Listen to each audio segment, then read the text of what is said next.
Hey guys, welcome back to another episode of the Music Den. I'm your host Armando Venditti. Hoping you guys are having a good day, and above all else, that you're looking after yourselves and one another.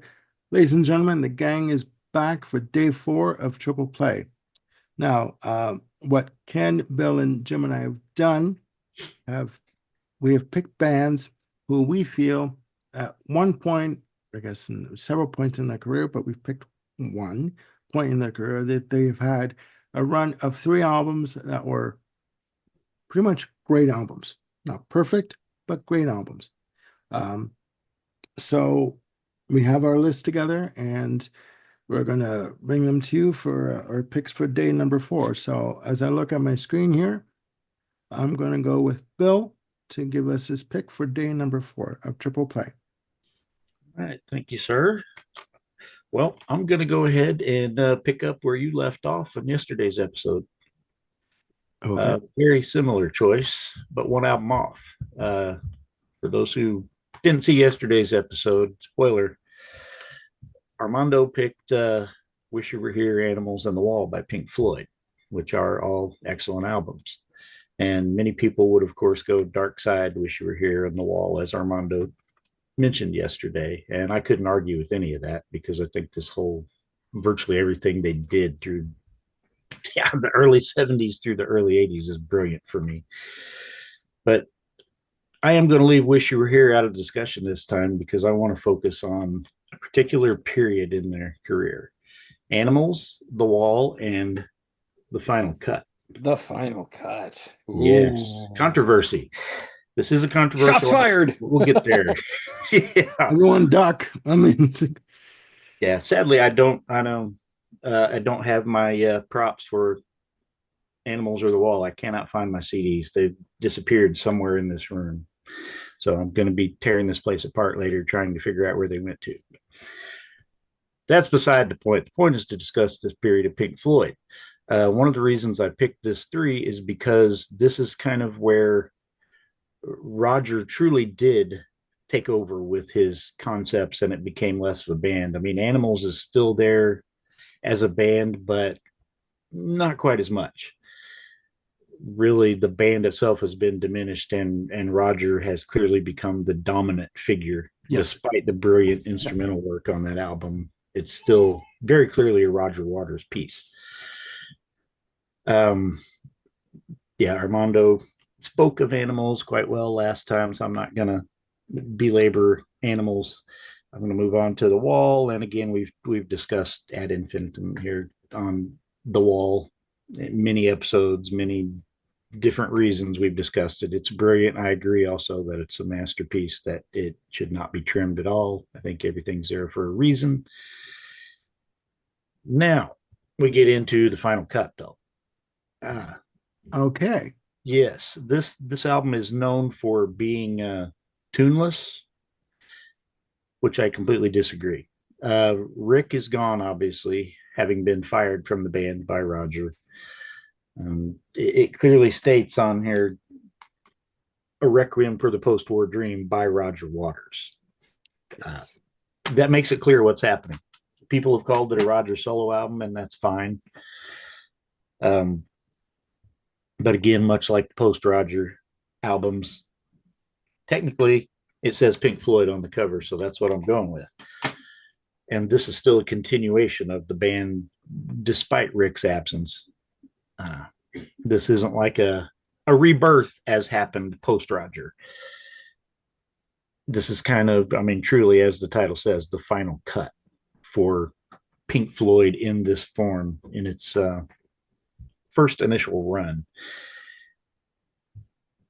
Frankly, I find these are some of Roger's most powerful lyrics, and I do think the melodies are there, but this is probably more so than The Wall or anything else where Roger gets that reputation for always writing about war. But this isn't one of those my dad died, I'm sad kind of things that so many people stereotype with Roger and his lyrics. This is really, it was very contemporary regarding the Falkland Islands war Yeah. that was going on back in '82. But it also does trace back to World War II. And it's just a general, well, what Roger does so well, anti-war screed, basically. Mhm. But the lyrics are extremely touching, and just this is not radio friendly stuff. You're Mhm. not going to find a Comfortably Numb on here, or a Money or Time, or Have a Cigar, Wish You Were Here. It's not that kind of album. It's I listened to it from start to finish album. Uh, if you don't have the patience to listen to the whole thing and just get into the vibe, then this album is probably not going to be for you. But to me, this is yeah, the kind of the first step towards Roger's solo career, which I am known to be a pretty big fan of. Uh, yeah, I very almost picked Roger's first three albums for this series. Came very close, so that kind of tells you how much I like Roger's stuff. So yeah, the final cut. And actually, I do want to say my least favorite cut on the album that throws it off for me is the only one that Gilmore sings, Not Now, No, John, Joe. which was the John. single, and it doesn't quite fit the vibe in many ways. And it's nothing against Dave. I love Dave as a singer and a guitar player, but again, it's a Roger album. So I was going to ask specifically about that track, Bill. Is that I thought that Gilmore had a co-writing credit on that one song. Am I mistaken? um, I don't believe he does. Let me double check here. Yeah, I'm not seeing anything in the credits about yeah, Strictly Waters from what I'm yeah Okay. seeing Because here. yeah, I remember the original vinyl release and all the things that you called out, a post-war requiem by Roger Waters, but Yeah. then somewhere in my head, I thought I had that the song that David sang on was actually co-written by him. So, You never know. Dave might have claimed that he had an uncredited co-write on there or something. I'm not sure. That's just pure speculation on my part. Because I mean, mhm. that's I the kind of do. thing these guys would argue about. I do like the album. The Fletcher Memorial Home and When the Tigers Broke Free. Um, I do think that the final cut is outshined by the controversy that was surrounding it at the time, because at that point they're parting with Richard Wright was not a private matter. It was well documented in the media. It was well documented because Roger Waters couldn't keep his mouth shut about him being Pink Floyd, and the fact that Wright was not pulling his weight, and he was fighting with David Gilmour, because David Gilmour said to him, "Well, if these tracks weren't good enough to go on the wall, what makes them good enough now to record as a follow-up album?" And basically, Roger Waters said, "It's my band. This is my idea. We're doing it." And I mean, I'm sure Gilmore kicks himself in the ass now for acquiescing all the time and not sticking up to him, or standing up to him, sorry, earlier than, he didn't do it earlier. But yeah, the album is an acquired taste, Mhm. for some people. So, I'm glad Gilmore didn't stick up for himself, because otherwise I wouldn't have this album. There you um, Good yeah, job zipping the lip, Dave. yeah, yeah. But you know what? Things happen, I guess, for a reason. All right. Moving I on. have one other point I want to make related to this album. Um, the only time I've seen anything like Pink Floyd live was seeing the first Roger Waters solo tour, which was the pros and cons of hitchhiking tour. And there's two things that I remember from that concert. One is the opening, which was Welcome to the Machine, which had all the big Pink Floyd animations and the round screen and all that stuff. And it was like the most Floydian part of the show. The second is the version of The Gunner's Dream that they performed. Yeah. And that was like the emotional powerhouse of the whole concert, was just that performance in the first set of Gunner's Dream was just fantastic. And yeah, there's a lot of good tunes on this record, Bill. I agree. But like you said, you gotta be in the mood to to go Yeah. there. If Yeah. you want something poppy and upbeat, hey, you know, Final Not Cut, happening. Yeah. not No, your no, thing, no. baby. Yeah. No, this is not that album. And another footnote, they got in Michael Kamen, to take over for Richard Wright, and he was writing, he was writing something. They were doing the recording session, and Waters comes in and yells at Kamen, like, "What are you doing? What are you writing? Like, what are you doing there?" Because he thought, he was doing something secret behind his back. Kamen looks at him and says, "I'm just writing down my parts for my recording session when I'm going to do this afternoon." He's like, he looks at it. Oh, okay, carry on. Here you go. That's like, so he was trying to control every situation that was going on in the studio. It backfired on him, obviously, to a large degree, anyways. But I'm not one to gossip, so you didn't hear that from me. We've argued that horse many times. We've yet to revive it. Yeah, yeah. I know. Moving on. All right. Who do I pick next? One, two, one. Ken. Okay. Today I'm going to carry on from my list for my choice yesterday, which was Split Ends. So after Split Ends disbands from the ashes of that great band comes Crowded House. And my choice of the first three albums, Crowded House, Temple of Low Men, and Woodface. Yes. Of course, the debut album, Crowded House, is most popular, known for their single "Don't Dream It's Over," Yeah. which is covered many, many, many times by many other artists, and rightfully so. Neil Finn and Paul Hester, the drummer from Split Ends, starts Crowded House. They add Nick Seymour on bass, and are basically just a three-piece. And they do it so well. This album sees and has the flavor, still some flavors of Split Ends, with songs like Hole in the River, Can't Carry On, and That's What I Call Love. And yet it's the other songs is starting to point in the direction of where the band will go. They followed up 2 years later by the album Temple of Low Men, which really sees that Crowded House aesthetics solidified.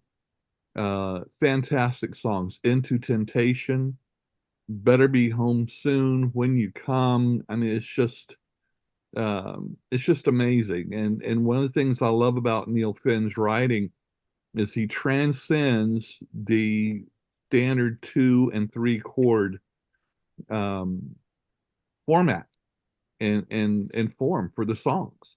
Yeah. They're touring like crazy during this time. Yep. And so it's 3 years before the next album, which really stands out because Big Brother Tim Finn joins them for this one album, and actually is the first time he and Neil Finn actually co-wrote songs together.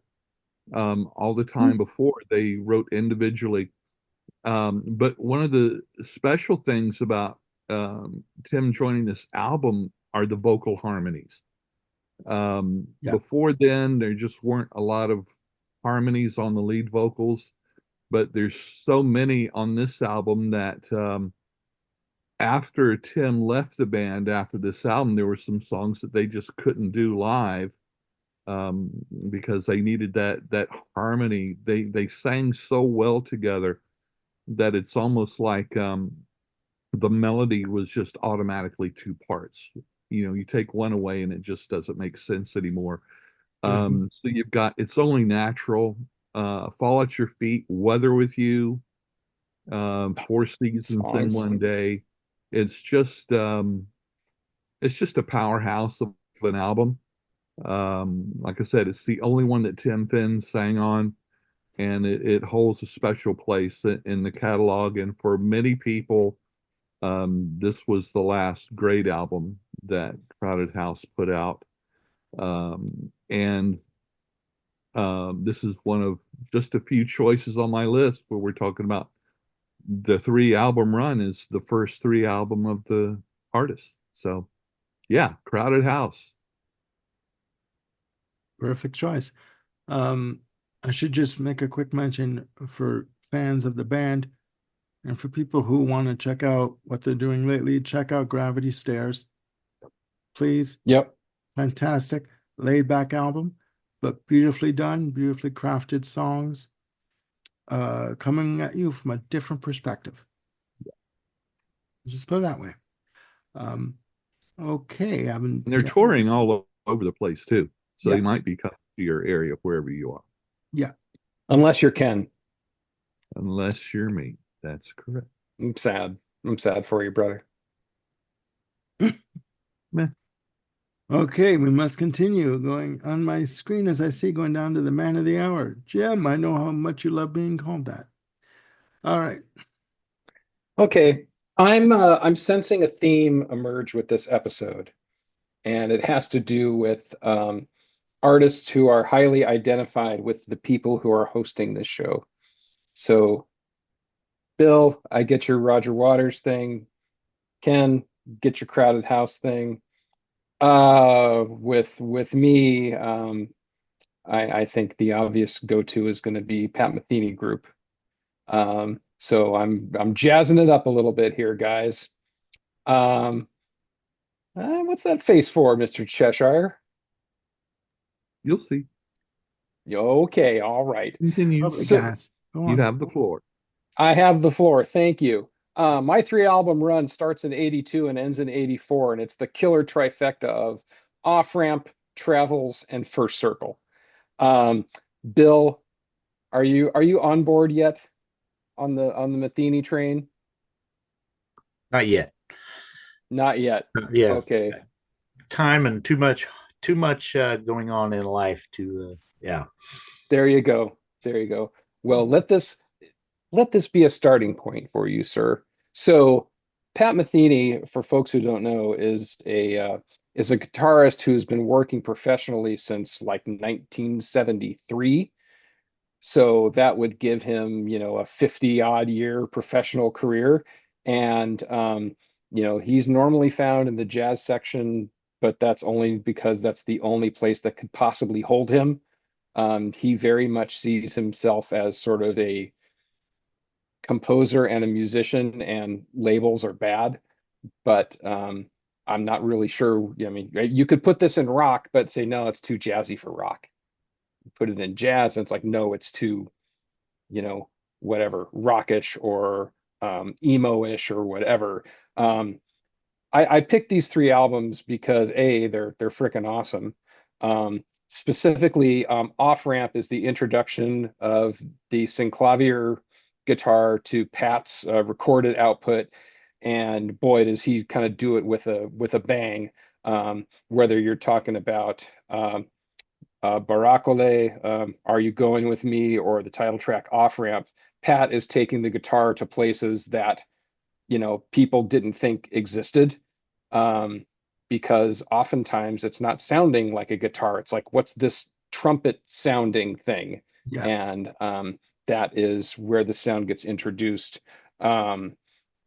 It breaks down boundaries between avant-garde and straight and Latin, ballads. I mean, this album is full of every kind of music genre that you could want. I mean, James is practically a pop song because it was inspired by James Taylor, and just the beautiful lines, the melodic lines that are written there. It's a standard for a reason. Very difficult for people to play, and I think Rick Beato did a whole episode on how difficult it is to play the changes in James, but it's fantastic. Travels is a live album, but it's a live album that's comprised of about 60% new material. And so this was stuff that they were just playing on the road and finally sounded good. So it's like, all right, let's put it out there. And these aren't throwaway tunes. There's some fantastic, utterly fantastic material here. The band is augmented on Off Ramp. as in Travels, with Nana Vasconcelos, who is a Brazilian percussionist and vocalist, and he just brings a color to the music that is just breathtaking.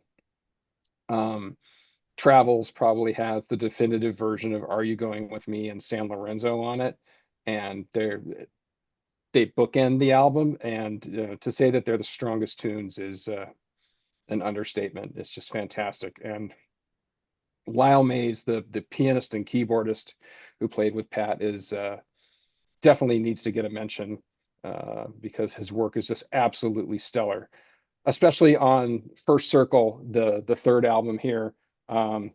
New drummer, new vocalist and percussionist, but the vibe of the band sort of gets even stronger. The first track is called Forward March, and it's basically think about your worst nightmares in high school marching band, Yeah. and that's what you've got for a tight 2.5 minutes, and it's fun. I'll Isn't put it it done that out way. of time? Like Probably. out of key, sorry. I mean, it's Well, yeah, as you would in high school. yeah, okay. Yeah. Yeah. Everything, pitch, meter, they're Yeah. all fungible at this point in Yeah, it's time. all like, yeah, okay. He fudges everything on that track. Yeah, okay. Yeah. But it also has what I feel for me is the greatest Metheny composition and performance, hands down, all time, which is the title cut, First Circle. Just the rhythmic complexity. Lyle May's piano solo is just one of the most beautiful things I've ever heard. For the First Circle recording on this album is my favorite song of all time. Full stop, period. You're not going to knock me off this hill. It's just absolutely breathtaking and inspiring.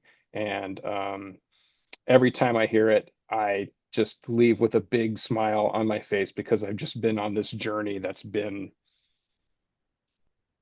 fulfilling like no other musical journey has ever given me. So that's a lot of big words, but I feel every one of them, gosh darn it.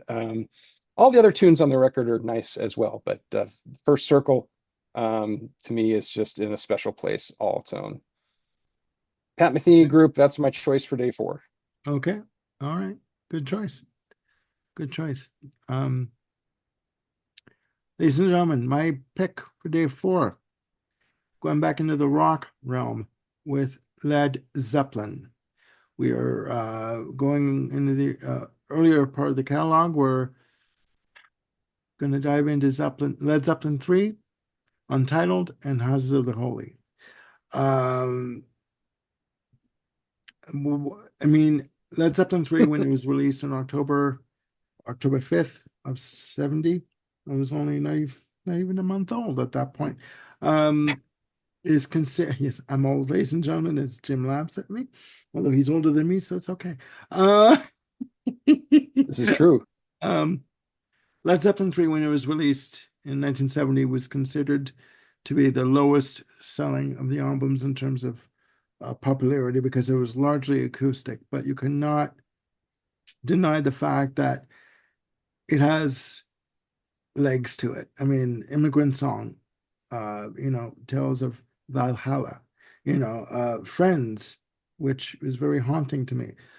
Celebration Day, fantastic, just ass shaker of a track. Yes, I said ass shaker.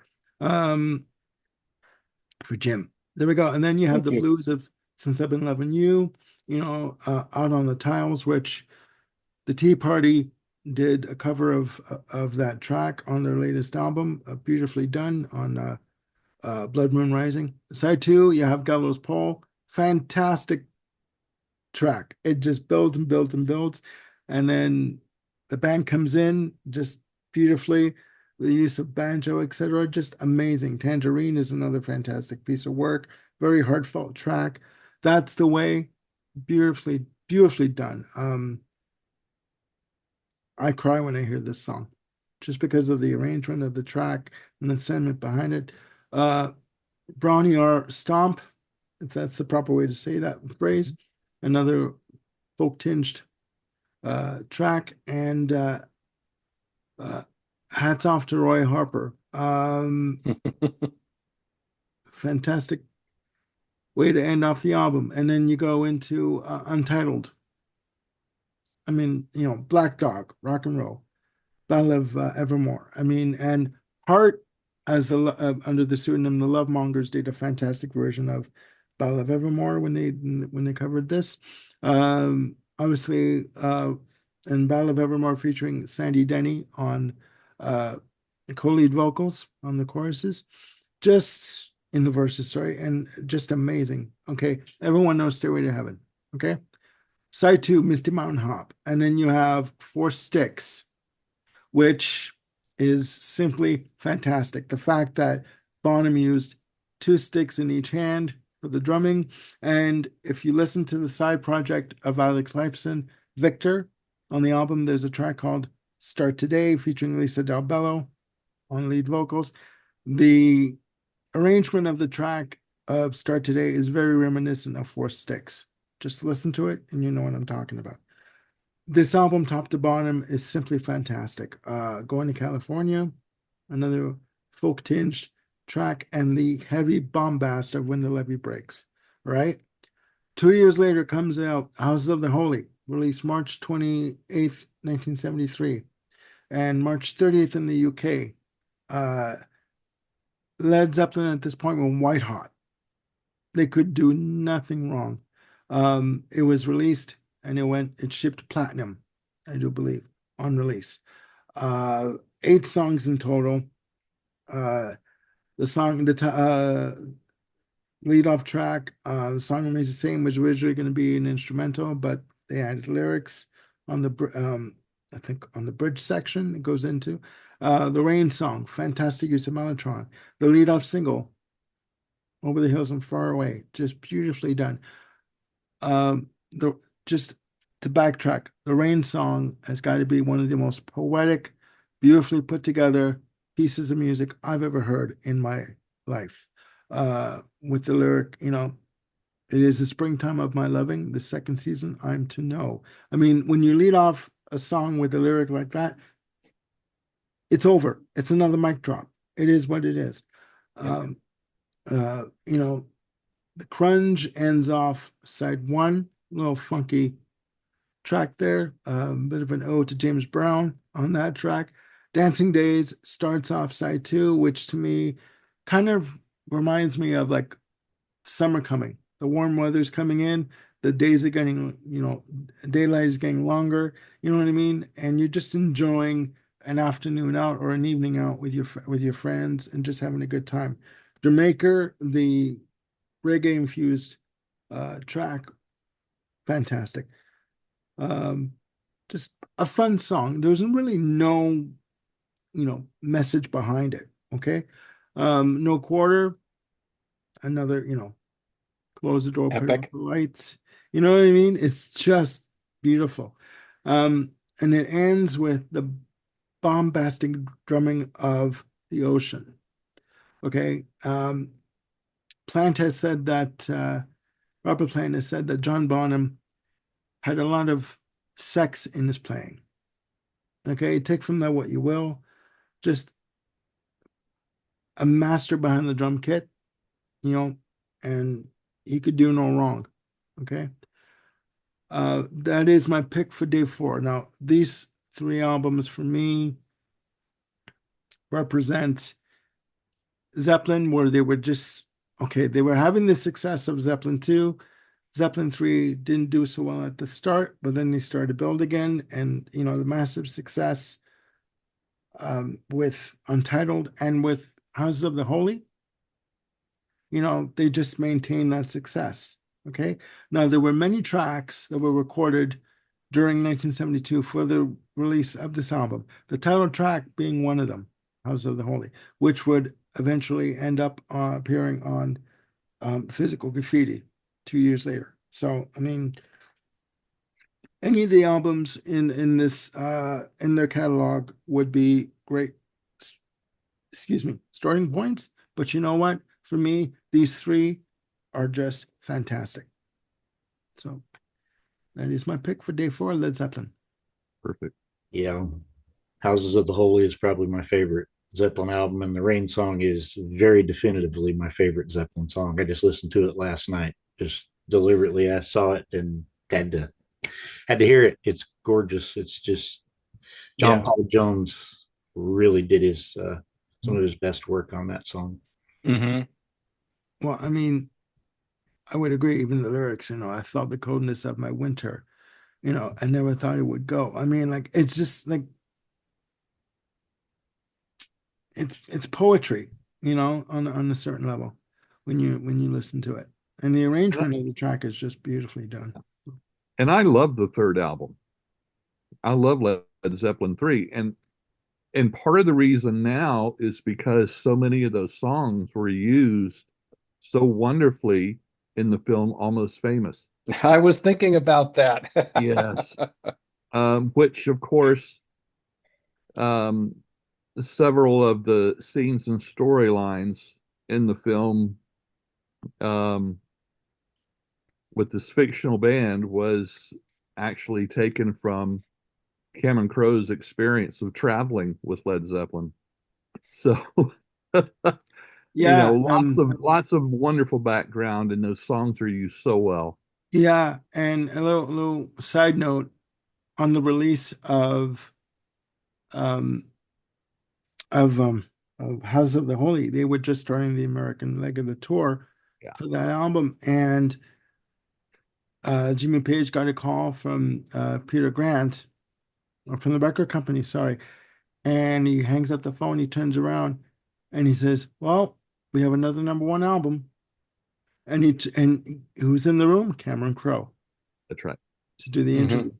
And it's like, okay, yeah. I mean, there were certain bands at this point in time that they were on a run, on a hot streak, and Zeppelin were one of them.